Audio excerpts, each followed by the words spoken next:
Hello friends. Nifty analysis video में आप लोगों का स्वागत है। एंड इस वीडियो में हम कल के लिए यानी कि 1 फरवरी के लिए एनालिसिस करेंगे। कल एक्सपायरी डे भी है प्लस इवेंट भी है, आप लोगों को मालूम है। सो देखते हैं कि लेवल्स कौन कौन से इंपॉर्टेंट रहेंगे आज के लिए, क्या एंट्री पॉइंट रह सकते थे, किस तरह हम ट्रेड कर सकते थे, वो भी डिस्कस करेंगे। तो चलते हैं। पहले निफ्टी के चार्ट के ऊपर में पहले अपन निफ्टी की बात करेंगे। सो निफ्टी में जैसा हमने देखा, मंडे के ट्रेडिंग सेशन में हमारे को एक बुलिश कैंडल मिली जो कि 700 के ऊपर क्लोज दिया। फिर अगेन कल ट्यूसडे वाले दिन हम नीचे आ गए और आज फिर वापस से हम 700 के ऊपर क्लोज दिए हैं। तो अपने को एटलीस्ट दो क्लोज चाहिए इसके ऊपर में, तो उसकी बात करेंगे अभी। और बैंक निफ्टी में जो लेवल था 45,500 वाला, ये भी हमने क्रॉस किया आज पहली बार। तो कल भी अगर इसके ऊपर क्लोजिंग रहती है तो ये बैंक निफ्टी के लिए काफ़ी अच्छा रहेगा। ठीक है। तो पहले एक बार चलते हैं, देखते हैं कि आज की किस तरह से ओपनिंग हुई और क्या हमें कोई ट्रेड मिला था नहीं मिला था, वो देखते हैं। तो हम माइनर सा गैप डाउन लेकर के ओपन हुए। उसके बाद में ये अगर आप देखोगे, ये पूरे डाउन ट्रेंड के बाद में आपको एक ये हैमर कैंडल मिला बहुत अच्छा, ये वाला 921 वाला, उसका कंफर्मेशन मिला नेक्स्ट कैंडल पे और उसके बाद में हम प्राइस ऊपर लेकर के गए। बट क्या हम कोई ऐसा एरिया था जहाँ एंट्री कर सकते थे? तो बिल्कुल कर सकते थे। अगर आप देखोगे कि पहली बार यहाँ 50 EMA क्रॉस हुआ, लेकिन इस कैंडल के ऊपर कोई कंफर्मेशन आपको नहीं मिला, प्राइस वहाँ से गिर गया। अगेन ये वाली जो कैंडल है 10 3 वाली, ये कैंडल ने 50 EMA को क्लोज किया, नेक्स्ट कैंडल पे ही आपको उसका बैक टू बैक एक और कैंडल मिला और उसके बाद में प्राइस ने ऊपर की तरफ मूव किया। ठीक है जी। तो इस तरीके से जो है अपने को देखना होता है। और काफ़ी अब तो काफ़ी बार इस चीज़ को हमने डिस्कस कर लिया, तो ये तो बिल्कुल आप लोगों को रट गई होगी कि 50 EMA को देखना है अपने को। ठीक है जी। उसके बाद क्या रहा, प्राइस एकदम साइडवेज हो गया, साइडवेज होकर के बंद हुआ।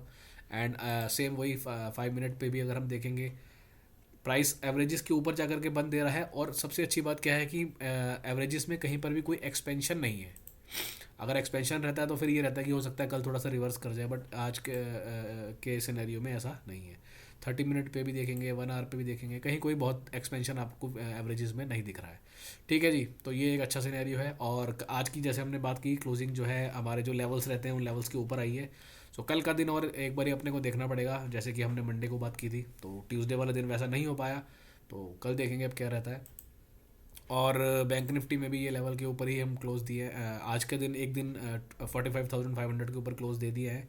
सो कल भी अगर इसके ऊपर रहते हैं तो बैंक निफ्टी के लिए भी हमने हमारा व्यू अच्छा रहेगा। ठीक है। अब एक काम करते हैं, लेवल्स पे चलते हैं, लेवल देखते हैं एक बारी। सो निफ्टी के लिए पोजिशनल लेवल तो आप लोगों को पता ही है, ये शॉर्ट टर्म के लेवल्स दिखा देता हूँ। अगर 1 मिनट के टाइम फ्रेम पे जाएंगे तो ये सारे लेवल्स हैं, इनको आप अब नोट करके रख लेना। 697 यानी 700, फिर 680, 650, 600, मतलब 600 से 700 के बीच में मल्टीपल सपोर्ट्स हैं कुछ कुछ पॉइंट्स की दूरी पर। ठीक है। एंड 600 के बाद फिर जाकर के आपको एक थोड़ा सा गैप या अच्छा खासा दिख रहा है 70-80 पॉइंट का। सो 530 एक लेवल है, और 530 के बाद में अगर हम एक नीचे हमारा लेवल ये ऑलरेडी चला आ रहा है 405 वाला। ठीक है। तो ये लेवल आप जो है एक बार वापस से मैं दिखा देता हूँ, आप इनको नोट करके रख लो। ये सब लेवल्स कल के लिए इंपॉर्टेंट रहेंगे। अब जैसे जैसे जैसे अब कोई भी इंपॉर्टेंट एवरेज होती है ना, जैसे मान लो 50 की एवरेज इंपॉर्टेंट एवरेज है, 50 EMA के नीचे अगर प्राइस निकल रहा है आपको दिख रहा है और वहाँ कहीं ये लेवल कट रहा है, अब आपको पता है कि अभी तो ये लेवल्स बहुत पास पास में हैं, ज़्यादा ट्रेड करने का मौका नहीं है, लेकिन हाँ 600 के नीचे अपने को एक सिनेरियो दिखता है और वहाँ अपने को 70-80 पॉइंट दिखते हैं, तो फिर वहाँ हम ट्रेड ले सकते हैं। ठीक है। मतलब ऐसा एग्जांपल दे रहा हूँ, ज़रूरी मैं ये नहीं कह रहा हूँ कि कल ऐसा होगा, बट आने वाले दिनों में कभी ऐसा होता है। या अगर हम ऊपर रहते हैं, मान लो कल हम गैप अप खुलते हैं किसी भी रीज़न से, ठीक है, हम गैप अप खुल गए, गैप अप खुलने के बाद में जब जब ये पहले लेवल के पास हम आएंगे और वहाँ आपको कोई रिवर्सल कैंडल मिलती है, जो बेसिक्स आप लोगों ने पढ़े हुए हैं, तो उसके अनुसार काम कर सकते हैं, क्योंकि इस एरिया में रिस्क रिवॉर्ड रेशियो बहुत फेवर में रहता है अपने। ठीक है ना। तो ये लेवल्स इंपॉर्टेंट है, इनको आप देख लो। और बैंक निफ्टी के लिए उसके भी लेवल्स दिखा देता हूँ। सो बैंक निफ्टी में अगर हम आएंगे तो ये लेवल आप लोगों को बताया था 45,500 का, और नीचे में ये लेवल है। और इसके भी जो शॉर्ट टर्म के लेवल्स हैं वो भी एक बार देख लेते हैं बैंक निफ्टी के। अभी बैंक निफ्टी में ऊपर के कुछ लेवल्स जो हैं वो बचे हुए हैं, जैसे कि 46,000 और 46,200। और नीचे की तरफ 45,900, मतलब 46,000 ही समझ लेते हैं इसको। और 46,000 के नीचे अगर हम कहीं स्लिप करते हैं तो फिर 45,700 और फिर 45,384, तो ये लेवल्स हैं। अब जब प्राइस में संगम बन जाता है वेरियस टाइम फ्रेम पे, तो ये लेवल्स भी बहुत नज़दीक नज़दीक आ जाते हैं। तो इट मीन्स कि फिर जो है थोड़ा साइडवेज टाइप की मूवमेंट या फिर बिल्कुल नीचे का लेवल या ऊपर का लेवल जब तक ना कटे तब तक अपने को शांति से बैठना होता है। मतलब ज़रूरी नहीं है कि अपने को रोज़ ट्रेड करना है ना।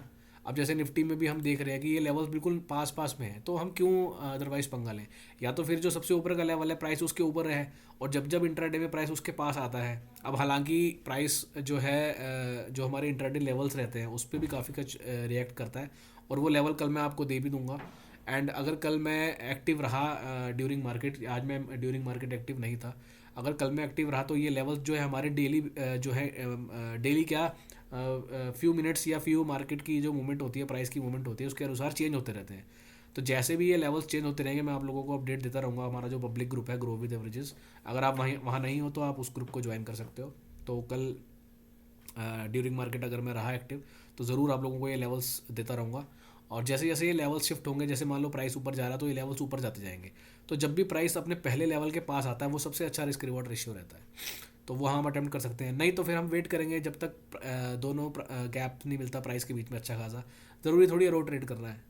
अब जहाँ 650 640 630 इतने नज़दीक नज़दीक लेवल्स हैं, तो एटलीस्ट हमारे को वेट करना चाहिए ना इनको क्रॉस हो जाने का। जैसे अभी आप देख रहे हो ये एक समझो लेवल्स का गुच्छा सा बना हुआ है, तो जब तक ये लेवल ब्रेक ना हो, और साथ ही साथ उस समय हमें दिख रहा हो कि प्राइस 200 EMA के नीचे आ चुका है इस टाइम फ्रेम पे, या 50 EMA के नीचे आ चुका है, फिर हम अटेम्प्ट करेंगे ना, जहाँ हमें कम से कम 60-70 पॉइंट तो मिलेंगे खेलने को। ठीक है, तो रोज़ ट्रेड करना भी ठीक नहीं है, कभी कभी अपने को आराम से बैठना होता है। तो कल जैसा मैंने बोला पक्का अगर मैं रहा मार्केट के दौरान तो ये लेवल्स आप लोगों को देता रहूँगा। और जो हमारे इंट्राडे के लेवल्स रहते हैं मॉर्निंग में जो मैं अपडेट करता हूँ वो तो कल आप लोगों को मिल ही जाएंगे। ठीक है जी, तो कल इस तरीके का सिनेरियो रहेगा और देखते हैं क्या रहता है। जैसा आज भी कल की वीडियो में हमने बात करी थी कि बैंक निफ्टी और निफ्टी बिल्कुल रिवर्स खेल रहे हैं। बैंक निफ्टी के पास ऊपर जाने के लिए स्कोप है और निफ्टी के पास नीचे जाने के लिए स्कोप है। तो अब आज बैंक निफ्टी ने बाजी मारी है, अब देखते हैं कल क्या रहता है और फिर उसके अनुसार बात करेंगे। ठीक है जी, चलिए ओके, थैंक यू। मिलते हैं कल मार्केट के दौरान और फिर वहाँ पर लाइव जो भी अपडेट होगा वो डिस्कस करेंगे। ठीक है, ओके, थैंक यू।